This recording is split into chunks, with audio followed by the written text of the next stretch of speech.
হঠাৎ এই ছন্দপতন কেন, কিভাবে শুরু হলো? গত ১৬ বছরে বাংলাদেশে আমরা ফ্যাসিবাদী শাসন ব্যবস্থার মধ্যে দিয়ে গিয়েছি।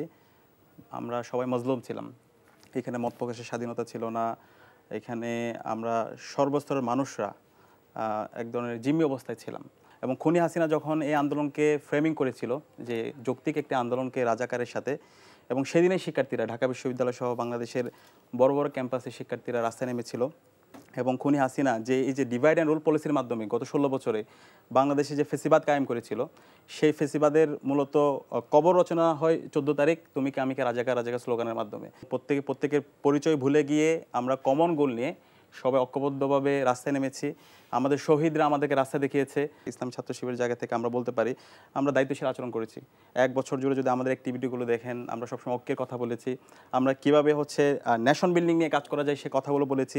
সামগ্রিকভাবে যেন ঐক্য নষ্ট না হয় সেই জায়গায় যত ধরনের কাজ করা দরকার সেই কাজগুলো আমরা করার চেষ্টা করেছি।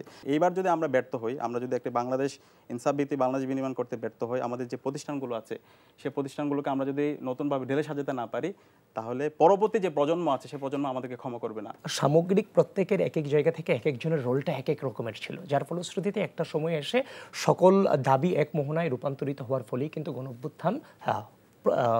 গণঅভ্যুত্থান সংগঠিত হয়েছে এবং হাসিনার মতো ফ্যাসিস্ট বাংলাদেশ ছেড়ে পালিয়ে যেতে বাধ্য হয়েছে। যে গণঅভ্যুত্থান পরবর্তী সময় হাসিনা চলে গেছে, দখলদারিত্ব চলে গেছে, হাসিনা চলে গেছে, কিন্তু হাসিনার এই ছাত্র সংগঠনের গুপ্ত অবস্থায় যারা ক্যাম্পাসে রাজনীতি করেছে একটা দীর্ঘ সময় ধরে, গুপ্ত অবস্থায় ক্যাম্পাসে রাজনীতি করে ছাত্রলীগ চলে গেছে, তারা কিন্তু ছাত্রলীগ ছিল, ছাত্রলীগ থেকে তারা সেই ছাত্রলীগের মতো করেই তারা আবার হলগুলিতে বিভিন্ন ছাত্র প্রতিনিধি, এই প্রতিনিধি নামে যে অন্যান্য ছাত্র সংগঠনগুলোকে, বিশেষ করে শিবির যেটা করেছে, অন্যান্য ছাত্র সংগঠনগুলো বাধা প্রদান করেছে, ছাত্র রাজনীতি চলবে না। রাষ্ট্রের এই দুঃসময়ে যারা ছাত্র রাজনীতি করেছে তারাই কিন্তু ১৪ তারিখ রাতে হাসিনাকে গোটা বাংলাদেশব্যাপী স্বৈরাচার শব্দে প্রতিষ্ঠিত করেছে। এটা কিন্তু জেনারেল স্টুডেন্টের পক্ষে সম্ভব নয়। যেই ছেলেটা হাসিনাকে স্বৈরাচার শব্দে প্রতিষ্ঠিত করেছিল, পরের দিন কিন্তু তার ইরাকি মাঠের বাসাকে তছনছ করা হয়েছিল। তাহলে আজকে যেখানে একটা স্টুডেন্ট, আমরা কিন্তু ছাত্র রাজনীতির মধ্য দিয়েই আজকে ম্যাচিউরড হয়েছে এবং সিদ্ধান্ত নীতিগুলো শিখেছি।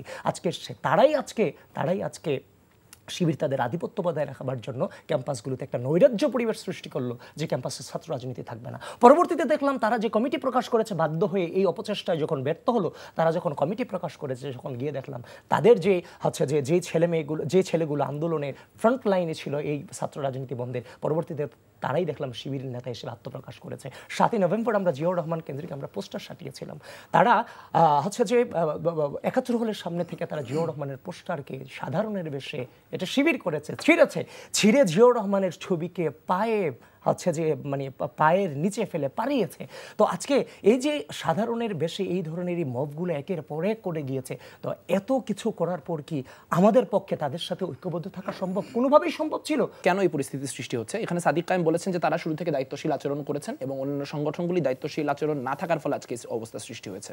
তাহলে এখানে জিজ্ঞেস করতে হয় যে ৩৬শে জুলাইয়ের যেই প্রোগ্রামটি তারা করেছেন প্রথমবার আপনার সেটিকে স্মরণ করে, সেখানে তারা একটা আপনার প্ল্যাকার্ড ছিল, যে প্ল্যাকার্ড বা পোস্টার যাই বলে, প্ল্যাকার্ড বা ইনস্টলেশন ছিল শাহবাগী গোসল কর।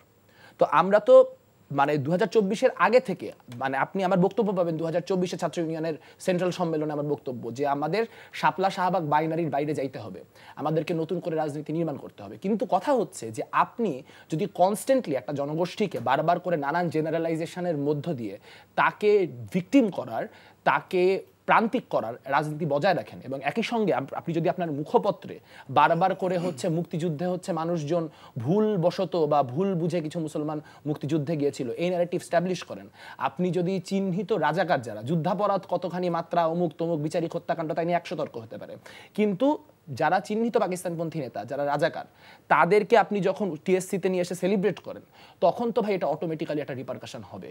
তো তখন আমাদের আসলে এক ধরনের মুখোমুখি অবস্থান এবং সাংঘর্ষিক অবস্থান এবং বিষোদ্গারের অবস্থান না নেওয়ার কোনো উপায় আমাদের শুধু বামপন্থীদের না, অন্য কোনো ছাত্র সংগঠনেরই থাকছে না।